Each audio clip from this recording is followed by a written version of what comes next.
What if I told you that one of the most iconic queens in all of history, a woman remembered for her sharp intellect, magnetic presence, and alliances with Rome's most powerful men, was also the result of one of the most complicated and intertwined family bloodlines ever preserved?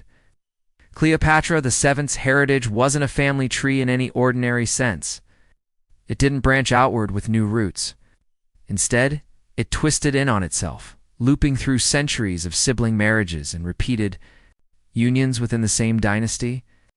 For nearly 300 years, the royal family of Egypt practiced a tradition that kept their lineage pure, but at the cost of entangling it beyond recognition. This isn't simply a story about Cleopatra's romances or her dramatic end. It's a journey into the very foundations of her dynasty, through palaces filled with both opulence and betrayal, where power was safeguarded not by fresh alliances, but through relentless intermarriage. Today, we peel back the layers of that dynasty to uncover what Cleopatra's bloodline really looked like. Wow. Generations of interbreeding shaped her ancestry. Wow. And how this family of rulers managed to survive centuries of revolts, assassinations, and political intrigue till the day they didn't. Cleopatra's appearance history portrays Cleopatra as captivating, a woman whose charm could sway the destiny of empires. But the descriptions we have come mostly from Roman writers, some who admired her and others who despised her. They didn't define her allure by symmetrical beauty or flawless skin. Instead, they spoke of her intelligence, her wit, her voice, and her ability to command attention. The surviving coins, sculptures, and artistic depictions show a queen with sharp features, a prominent nose, deep-set eyes, a broad forehead, and a pointed chin. Not the Hollywood beauty often shown today, but a face that was distinct and memorable. Now consider the weight of 9 generations of marriages between brothers and sisters, uncles and nieces, cousins upon cousins. Over time, genetic diversity shrinks and unusual traits become magnified. Yet Cleopatra showed no clear evidence of deformity or disability, suggesting she may have been one of the exceptions to the risks of inbreeding, or that any subtle anomalies were never recorded.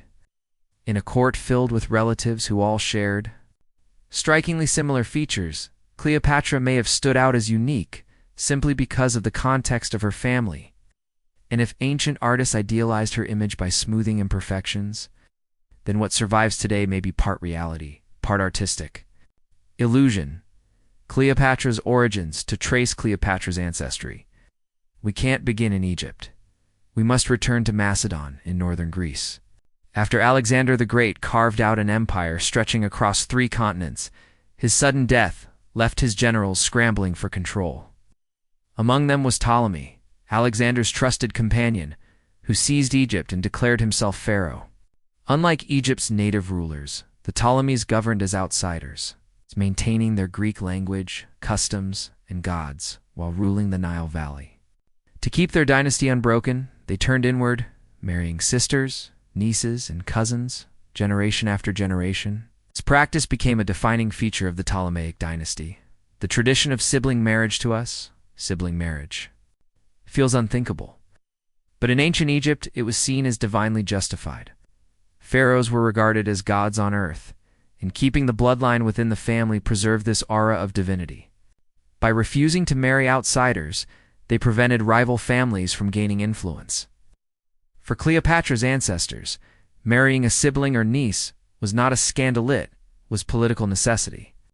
But the genetic consequences accumulated. With each generation, the royal family's gene pool narrowed dangerously. The results often played out in tragedy, rivalries, poisonings, betrayals, and civil wars. Brothers plotted against brothers. Sisters conspired against each other. Mothers even turned on sons. The palace was less a home than a battlefield where every union could spark conflict. One ruler married his sister, then later her daughter, uniting mother and daughter as wives. Another took both his sister and niece as spouses, blurring the very definition of kinship. No children could simultaneously be cousins, siblings, and half-siblings, wearing multiple titles in one body. The dynasty became a tangled knot of power struggles, assassinations, and shifting loyalties. By the middle of the Ptolemaic line, blood ties were as much a curse as they were a source of legitimacy. Cleopatra via Yat, the end of this extraordinary and chaotic lineage, stood Cleopatra VII, the last pharaoh of Egypt. Unlike many of her predecessors, Cleopatra was more than a ceremonial ruler. She was brilliant, multilingual, politically sharp, and highly educated. She broke away from the pattern of her ancestors by embracing diplomacy as much as tradition.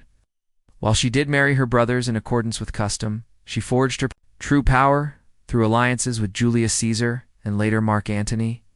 These were not simple affairs. They were calculated political moves designed to secure Egypt's survival against the rising dominance of Rome. Cleopatra was the culmination of 3 centuries of entangled ancestry, yet she was also the dynasty's greatest departure from it. She used her charisma and intellect to wield influence far beyond what her bloodline had provided. And though her reign ended in tragedy, with her death marking the fall of Egypt to Roman control, she ensured her story would echo through history. Today, Cleopatra is remembered not as the last inbred remnant of a fading dynasty, but as a queen who turned centuries of fragile inheritance into a weapon of power. She redefined what it meant to be a ruler in a world dominated by men and empires. Her family's legacy was one of isolation, but she made it global, her name immortal, her legend greater than Rome itself.